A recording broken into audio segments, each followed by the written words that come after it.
ఆ పిల్లాడు ఒక లెటర్ తీసుకొచ్చాడు, అమ్మకిచ్చాడు. అమ్మ లెటర్ చదివింది. చదువుతున్నప్పుడు ఆ పిల్లాడు అమ్మనే చూస్తూ ఉన్నాడు. ఎందుకంటే ఆ లెటర్ ఇచ్చింది ఎవరో కాదు, head master, school head master. ఆ లెటర్ తీసుకున్న తర్వాత అమ్మ ఆ లెటర్ చూస్తూ ఆగిపోయింది. అమ్మా, ఆ లెటర్లో ఏముంది, మా హెడ్ మాస్టర్ ఏం రాశారు అని అంటే, అమ్మ అంటుంది, నాయనా నువ్వు చాలా తెలివైన వాడువట, చాలా జ్ఞానం కలిగిన వాడువట. నీకున్న జ్ఞానానికి మీ స్కూల్లో టీచర్స్ కూడా రీచ్ కాలేకపోతున్నారట, నీకు పాఠాలు నేర్పించలేకపోతున్నారట.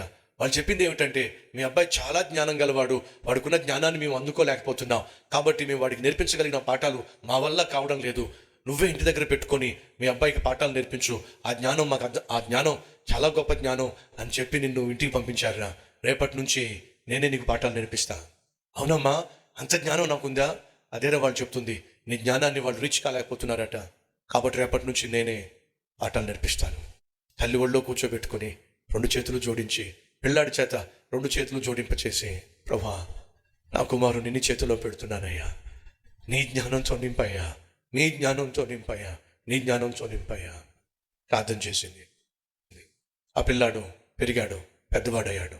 ఈరోజు మనం బల్బులు చూస్తున్నాం చూసారా, ఈ లైట్లు చూస్తున్నాం చూసారా, కాంతి లైట్. ఈ లైట్ను కనుగొంది ఎవరో తెలుసా? ఆ పిల్లాడు. ఆ పిల్లాడు పేరేంటో తెలుసా? Thomas Alva Edison.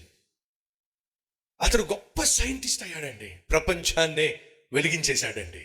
అలా ప్రపంచాన్ని వెలిగించిన ఈ థామస్ అల్వా ఎడిసన్ ఒకరోజు తన లైబ్రరీలో కూర్చొని పుస్తకాలు చదువుతూ ఒక ఓల్డ్ పుస్తకం తను తెరిచినప్పుడు ఆ పుస్తకంలో హెడ్ మాస్టర్ రాసినటువంటి ఉత్తరము కవర్ ఉంది.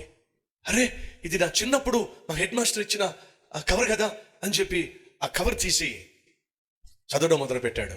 దాంట్లో ఏముందో తెలుసా? అమ్మా, నీ కుమారుడు వట్టి చదువు సంధ్య లేని దద్దమ్మ, వీడికి చదువు అనవసరం, మా స్కూలుకు పంపించి మా టైం వేస్ట్ చేయి, మాకు వీడి జ్ఞానం మాకు అర్థం కావట్లా, వీడు అజ్ఞాని.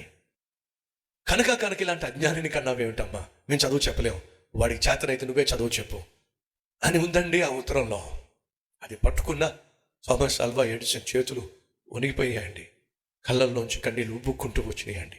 ఏమిటి, నేను చదువు సంధ్య లేని దద్దమ్మనా? చదువు అబ్బనటువంటి ఒక పనికి మాలిన స్టూడెంట్నా?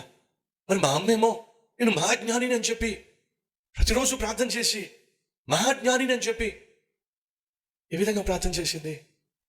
అజ్ఞానిని దేవుని యొక్క జ్ఞానంతో ఆ తల్లి నింపి ప్రపంచాన్నే వెలిగించేసిందండి. ఒకవేళ నీ కుమారుడికి నీ కుమార్తెకు జ్ఞానం కొదువుగా ఉన్న నువ్వు గ్రహించినట్లయితే కన్నీటితో ప్రార్థన చేయి.